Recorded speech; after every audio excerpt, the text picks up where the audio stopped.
Hey guys, and welcome to Learning Plan 3. I'm sure most of you know I've tried to keep you guys informed as much as I possibly can. It's been a rough couple of weeks, um, but there's a plan for all of us, and I appreciate you guys being patient with me, and I promise you I'll be patient with you. I'm not going to penalize you for any late work or anything like that because I've been kind of disconnected with 5 deaths over the last couple of weeks. So, anyway, let's move on to Learning Plan 3. What we're going to do here this week is we're going to create financing alternatives to improve shareholder wealth. In this learning plan, you're going to address the following. You're going to compare and contrast different capital structures. You're going to appraise the difference between risk and return for assets. You're going to determine the cost of capital and create an optimal capital structure using debt ratings. You're going to assess the weighted average cost of capital to evaluate projects and investments and apply appropriate use of derivatives in a firm's capital structure. And you're going to evaluate the use of operating and financial leverage. And all this is in your classroom, guys. I pull it straight from there. So you're going to read and review these things. You're going to relate the competency for this learning plan to your personal goals. How would you change your investment decisions based on different risk perceptions and determine how you can maximize the company's value? You're going to read chapters 10, 11, and 12, and 13 in the text, and you're going to review the study guides for chapters 10, 11, 12, and 13 within my finance lab. Use ProQuest Business Database and search and read the following articles. They're really helpful, guys, so if you can, please read these things. And remember what I said, Google is your best friend, so if you have a term that you don't understand or you need more definition or explanation on or summary, just Google it. There's good sources out there. YouTube is really a great source because you can actually see lectures performed in a classroom. I try to do short ones for you guys, but they will help you. So the activities and assignments for this learning plan is, of course, complete the study plans for 10, 11, 12, and 13 within my finance lab.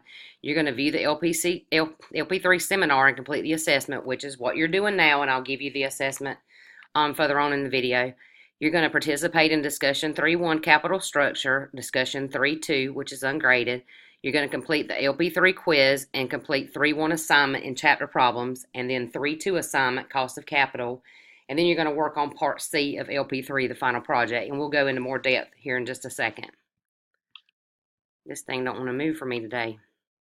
So in discussion 3.1 capital structure, you're going to examine the financial statements of a publicly traded company of your choice and discuss their current capital structure. Is the current capital structure optimal or not? What should the firm do to improve its capital structure? Defend your answer, and remember, guys, to cite your sources. So it's going to be a company of your choice. It could be the company you work in now. I know I would probably choose that because it would be easier for me to examine. So make sure you look at the grading rubric. You need 1 initial post, and you need 4 replies for a perfect score.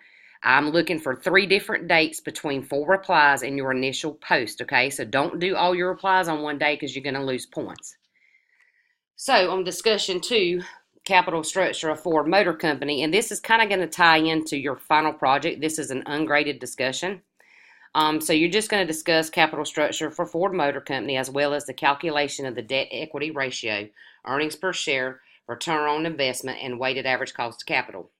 So, and you can find all this information in their financial. So this discussion, since it's ungraded, guys, will just really help you feed off of your classmates if there's something that you don't understand.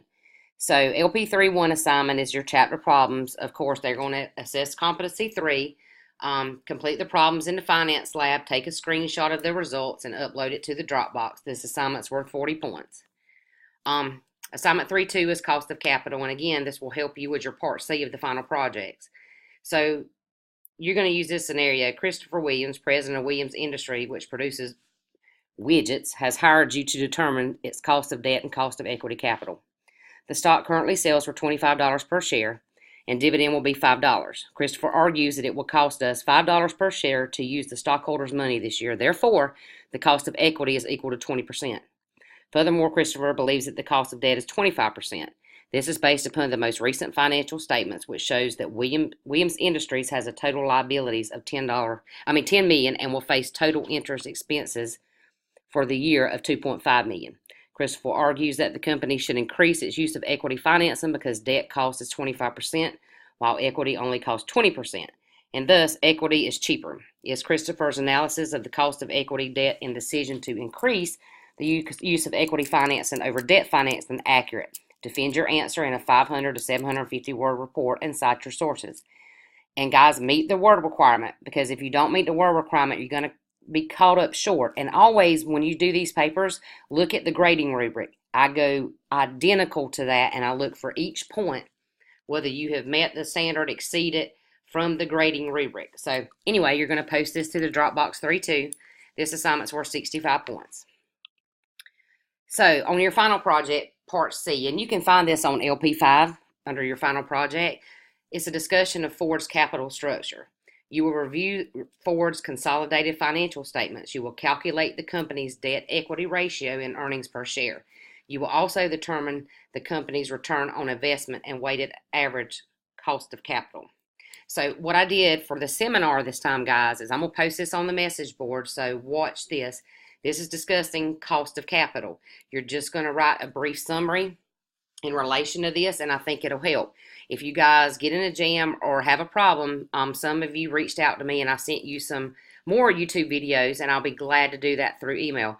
Again, guys, if you have any question, please let me know, and hopefully I'll start grading tomorrow and kind of get it knocked out. It's time to catch up, and I'm also working on 2 syllabuses, so you guys have a great day, and thanks for your patience.